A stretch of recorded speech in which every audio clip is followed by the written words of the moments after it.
सबसे पहला phylum, phylum Porifera.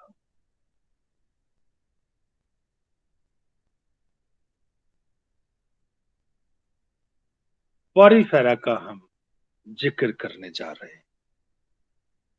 इनके जो एग्जाम्पल्स हैं, सबसे पहले मैं वो एग्जाम्पल्स लिखूंगा। इसके अंदर आता है साइकन,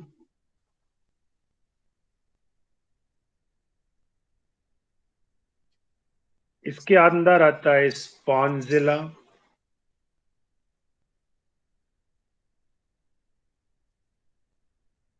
स्पॉन्जिला ऐसा स्पंज है जो फ्रेश वाटर यानी नदियों के पानी में पाया जाता है।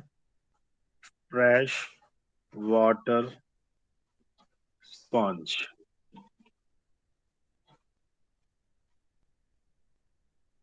फिर आता है यू स्पॉन्जिया,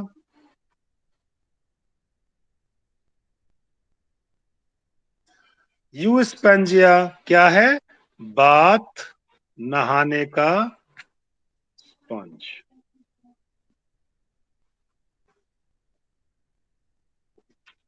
तो ये जो अधिकतर हैं, सारे के सारे स्पॉन्जेस रहते समुंदर में है। फ्रेश वाटर का एक एग्जाम्पल है जो मैंने आपको दिया।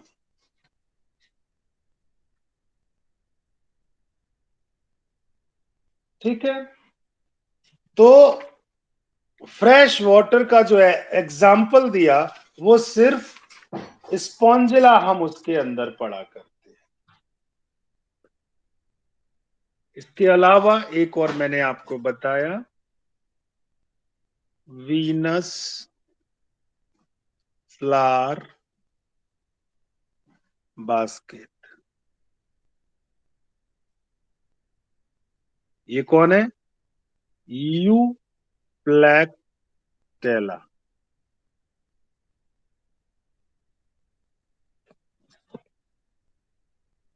यहां पर मैं आपको एक जानकारी देना चाहूंगा। पॉरीफेरा वर्ड किसने दिया? रॉबर्ट ग्रांट ने। Porifera word was given by Robert grant.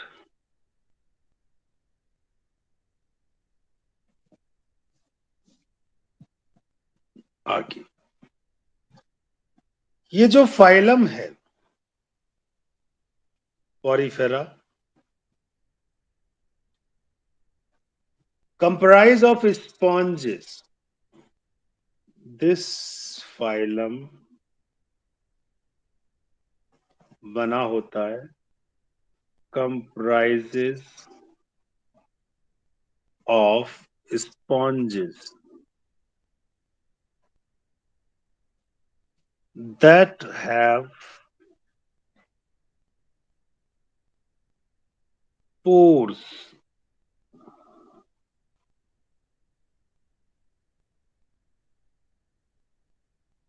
Pores का नाम क्या है? Ostia. OSTIA। All over the body, all over the body. ठीक है, मैं आपको इसका एक डायग्राम बना के दिखा रहा हूं स्पंज का।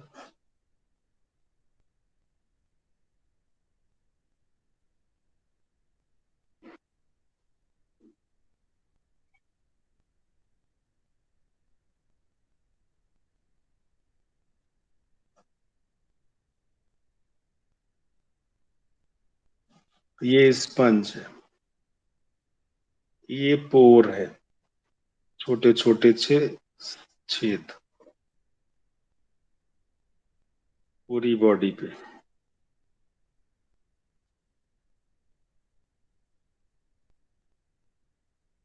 ये ऊपर वाला छेद है, ये बड़ा छेद है।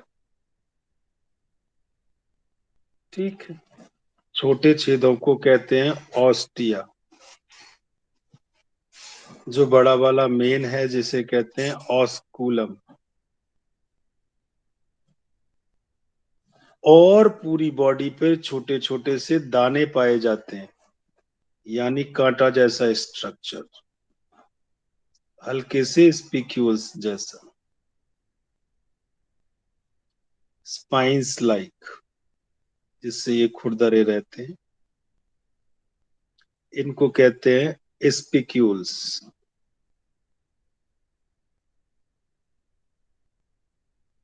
ये स्पंज का डायग्राम आपके सामने, ये जिसपे चिपका हुआ है, ये कोई भी चट्टान कह दीजिए, सबस्ट्रेटम,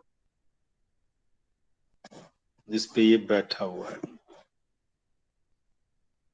अगला पॉइंट आता है मैरीन, समुंदर में रहते हैं, हैबिटेट, यूजुअली, एक्सेप्ट, एक्सेप्शन क्या है, जो समुंदर में नहीं रहता, एक्सेप्ट फ्रेश वाटर स्पॉन्ज,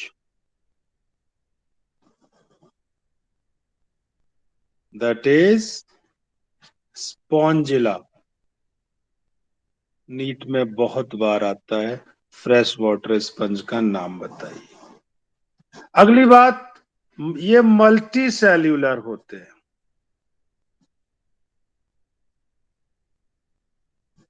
बहुत सारी सेल, ऑर्गन नहीं है, टिश्यू नहीं है, तो ऑर्गेनाइजेशन रहेगा cellular. Organisation of body, cellular organisation, यानी सेल जो है वो टिश्यू में नहीं बनने। Cells do not aggregate into tissue, tissue नहीं बना। ऑल्दो या however, however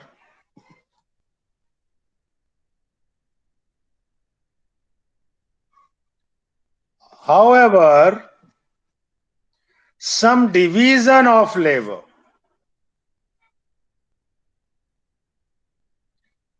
some division of labor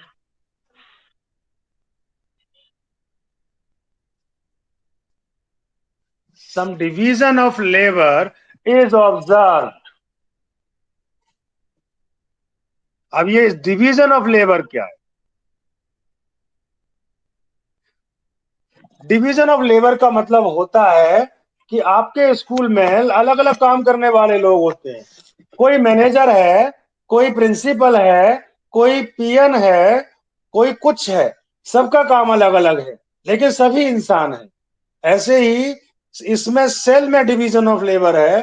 कोई सेल किसी चीज का काम करेगी, कोई सेल किसी चीज का काम करेगी। डिवीजन ऑफ लेबर देखा गया। तो कैसे वो सेल अपना अपना काम करें? एग्जाम्पल दे रहा हूं। कॉलेनोसाइट, कॉलेनोसाइट ये क्या करेगी? ये वो फाइबर को सिक्रीट करेगी, सिक्रीट स्पॉन्जिन फाइबर्स। दूसरी ट्रोफोसाइट,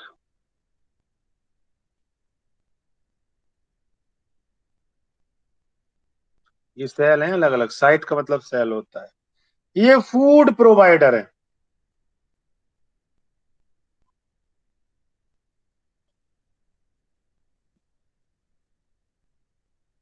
तीसरी सेल थीसोसाइट,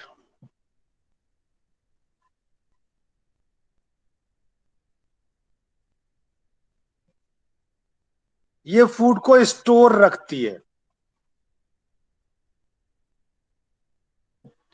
चौथी सेल स्क्लेरोब्लास्ट,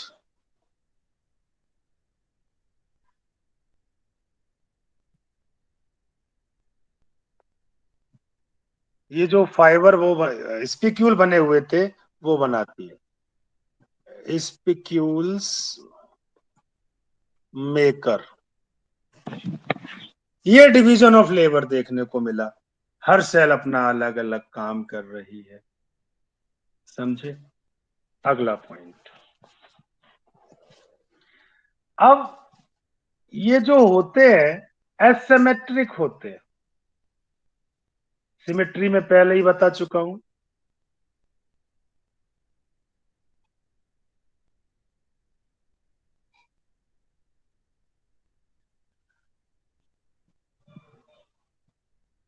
एसिमेट्रिकल का मतलब है इनकी बॉडी में कोई भी सिमेट्री नहीं है,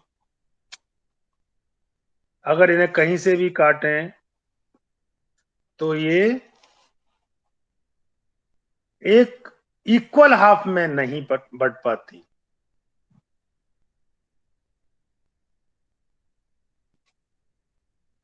अगला पॉइंट, जो बॉडी है, बॉडी को जो सपोर्ट मिलती है with the help of spongin fibre, बनाए थे बहुत सारे। Body is supported with the help of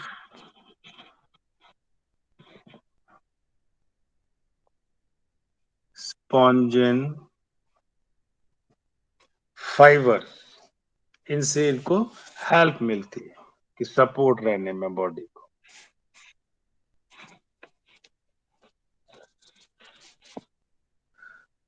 या आप कह सकते हैं स्पिक्यूल्स,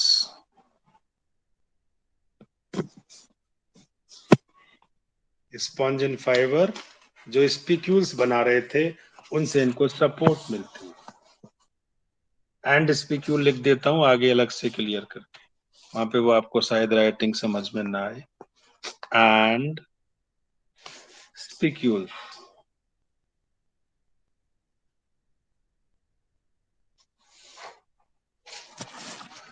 ये हर्माफ्रोडाइट होते हैं, hermaphrodite,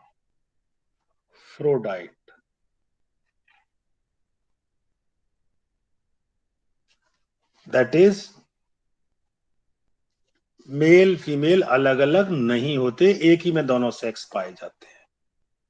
that is sexes are not separate.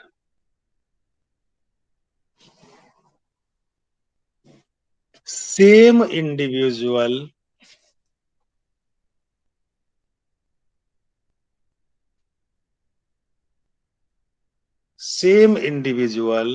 एक ही प्रोड्यूस एग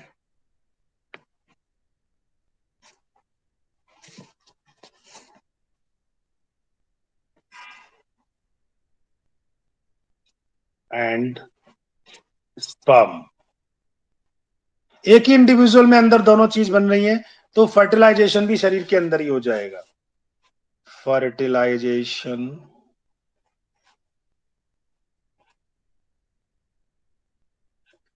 इज इंटरनल।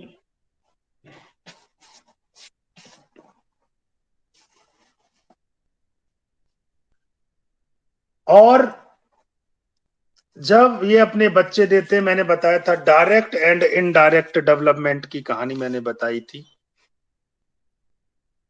तो एक इंटरमीडिएट लार्वल स्टेज पाई जाती है जो कि एडल्ट से बिल्कुल अलग नजर आती है।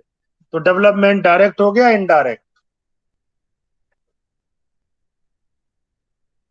कल बताया था। डायरेक्ट तो वो होता है जो अपने जैसा ही बच्चा पैदा कर दे, और इनडायरेक्ट वो होता है कि जिसमें लार्वा बनते हैं। तो फिर ये वाला फर्टिलाइजेशन कौन सा कहलाएगा, डायरेक्ट या इनडायरेक्ट? Sir indirect. हाँ बिल्कुल इनडायरेक्ट है। डायरेक्ट तो ये होगा ना जब अपने जैसा ना कर रहा हो, समझे? हाँ जी। तो some have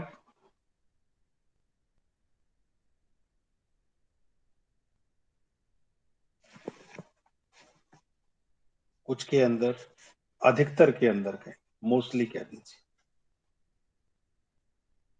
एन इंटरमीडिएट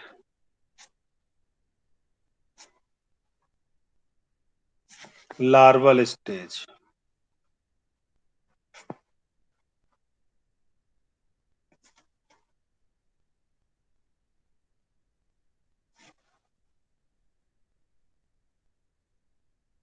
जो कि बिल्कुल एडल्ट से अलग नजर आती है।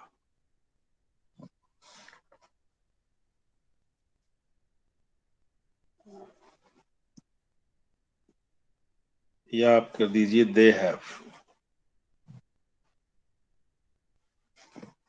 an intermediate larval stage which seems different from adult। अब इनकी खास बात आती है, इनके अंदर एक वाटर वेस्कुलर सिस्टम होता है। अच्छा एक बात और, जब हम एसेमेट्रिकल वगैरह और बातें कर रहे थे, डिप्लोब्लास्टिक ट्रिप्लोब्लास्टिक की बातें भी हमने उस दिन बताई थी। तो ये जब समुद्र में रहने वाले जो ये प्राणी है, ये फ्री लिविंग है, मोस्टली मैरीन है, सॉलिटरी भी हो सकते हैं, कॉलोनी बना के भी रह सकते हैं। ठीक है। बॉडी पे छोटे छोटे छेद पाए जाते हैं, ये सारी बात मैं आपको बता चुका हूं। खास बात इसका वाटर कैनाल सिस्टम है, जो मैं आपको बताने जा रहा हूं। वाटर वेस्कुलर सिस्टम कैसे, क्या खास बात है उसमें? पानी एक तरफ से घुसता है और दूसरी तरफ से निकल जाता है, स्टार पॉइंट है।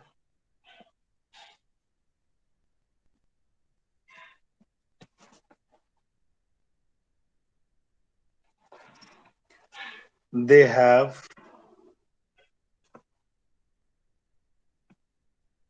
ए unique water canal system, canal system.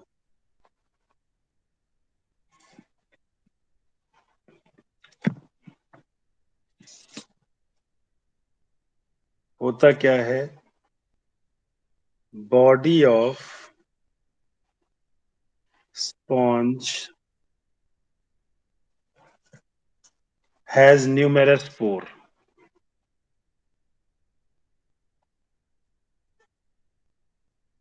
बहुत सारे छेद होते हैं, दैट इज ऑस्टिया कहलाते हैं। फ्रॉम वेयर, जिसमें से होकर फूड खाना और गैस सांस लेने वाली रेस्पिरेटरी गैसेस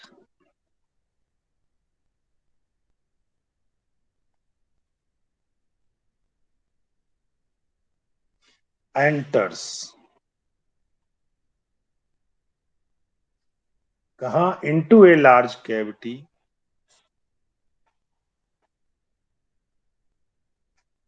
कैविटी जैसे हमें सीलोम होती है अंदर कैविटी, इनमें हुआ करती है कोलेंट्रॉन, या सॉरी उनमें होती है spongocoel. Large cavity called as spongocoel, SPONGO, स्पॉन्जो, COEL। Spongocoel cavity. इस कैविटी, इसकी बॉडी कैविटी का नाम स्पंजोसील रहेगा, जिसके अंदर छोटी छोटी सेल पाई जाती हैं, लाइंड बाय, अभी डायग्राम से दिखा रहा हूं, लाइंड बाय कॉलर सेल।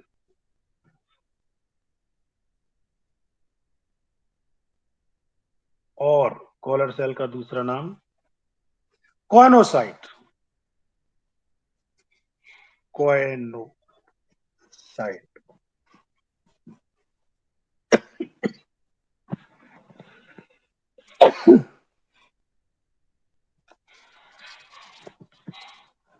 ये कॉनोसाइट देखिए कैसी होती है, इसका डायग्राम।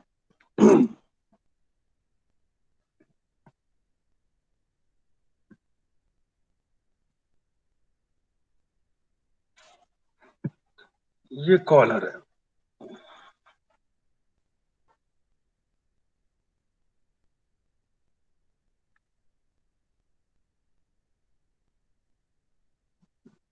अंदर न्यूक्लियस है, इसमें से फ्लैजला निकला रहता है। ये फ्लैजिलेटेड सेल है, ये फ्लैजला है, ये कॉलर है, ये न्यूक्लियस है। अब ये कॉनोसाइट क्या हेल्प करती है? सारी हेल्प ही करती।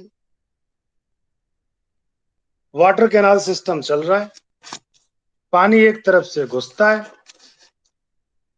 दूसरी तरफ से निकल जाता है। कैसे? डायग्राम से अभी क्लियर करूंगा।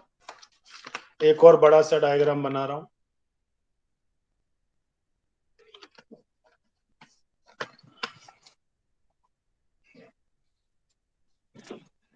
स्पंज को काट के दिखा रहा हूं।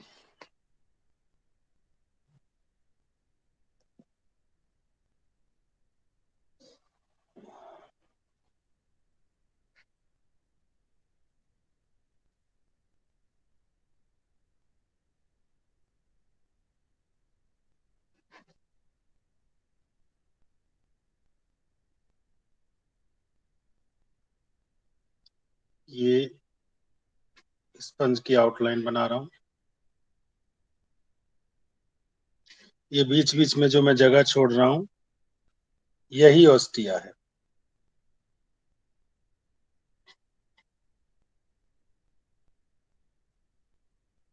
सेल्स के बीच बीच में मैं जो जगह छोड़ रहा हूं, ये ऑस्टिया है। ऐसे फ्लावर वेस होता है, ऐसा लग रहा है बिल्कुल फूलदान जैसा डिजाइन, कि एक फूल लगा दें सुंदर सा।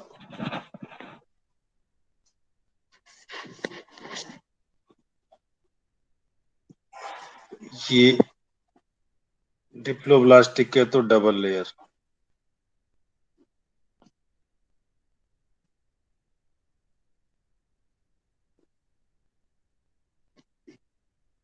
ठीक है। जो अंदर खाली कैविटी नजर आ रही है, ये वाली, इसका नाम है स्पंजो सील। ये जो बनाया है, ये ऑस्टिया है। और ये जो बाहर वाला हिस्सा है जिसमें से पानी बाहर जाता है, इसका नाम ऑस्कुलम है।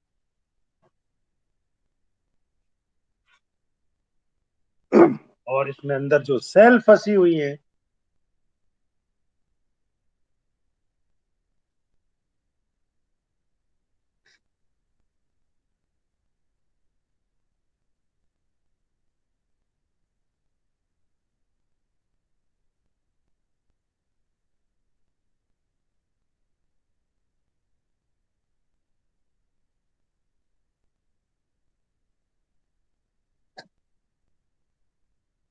ये सारी कॉलर सेल्स है। ऐसे लोटा नहीं होता, ऐसे करके बनी, और इनमें सब में फ्लैजला है। ये फ्लैजला हिलते रहते हैं, और पानी जो घुसता है वो ऊपर की ओर चलता रहता है।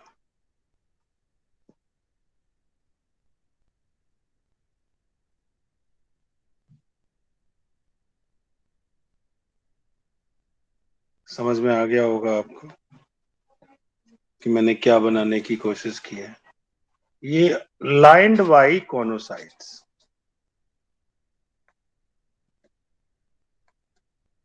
ये सारी की सारी कोनोसाइट,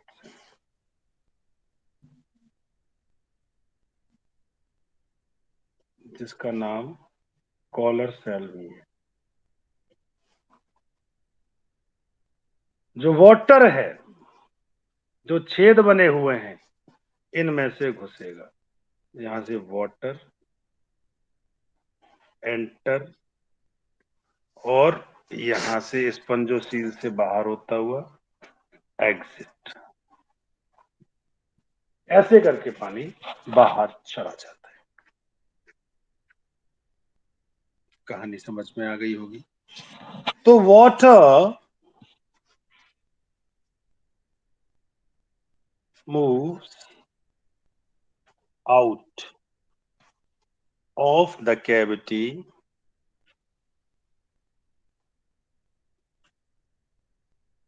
थ्रू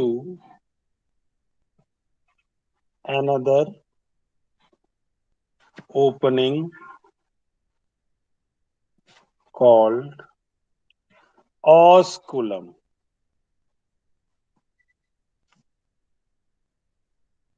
ठीक है। इनमें जो रेस्पिरेशन होता है,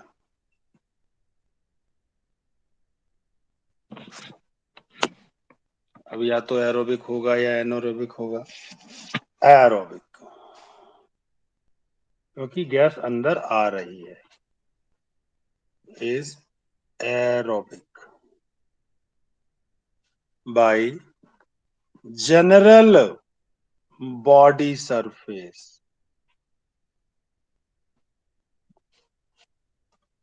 स्किन से ही हो रहा है, सरफेस से।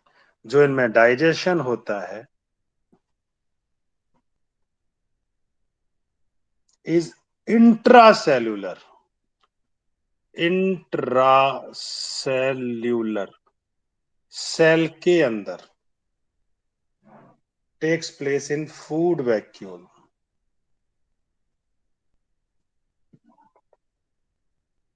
इन फूड वैक्यूल, इसमें खाना डाइजेस्ट होता है। जो इनका एक्सक्रीशन होता है, सूसू पॉटी करना, इज अमोनोटेलिक। जो भी जीव जंतु पानी में रहते हैं वो अपनी यूरिन में अमोनिया निकालते हैं, क्योंकि ज्यादा पानी होता है, तो उसे अमोनोटेलिक कहते हैं। हम लोग यूरिया निकालते हैं, हमें यूरियोटेलिक कहते हैं। चिड़िया यूरिक एसिड निकालती हैं, उन्हें यूरिकोटेलिक कहते हैं। Bye general body surface. Excretion के लिए इनमें किडनी विडनी नहीं है जिनसे होके एक्सक्रीशन हो जाए। डिफ्यूजन के द्वारा होता है, ब्रैकेट में मैं लिख दे रहा हूं डिफ्यूजन। सांस लेना भी डिफ्यूजन के द्वारा ही होता है। ठीक है। तो respiration, excretion, simple diffusion. Reproduction is by asexual और सेक्सुअल, दोनों तरीके से हो सकता है। तो बच्चों, this is all about Porifera. रोजाना एक एक फाइलम मैंने सोचा है खत्म करने को, कभी दो भी हो सकते हैं। कल सीलन ट्रेटा आएगा,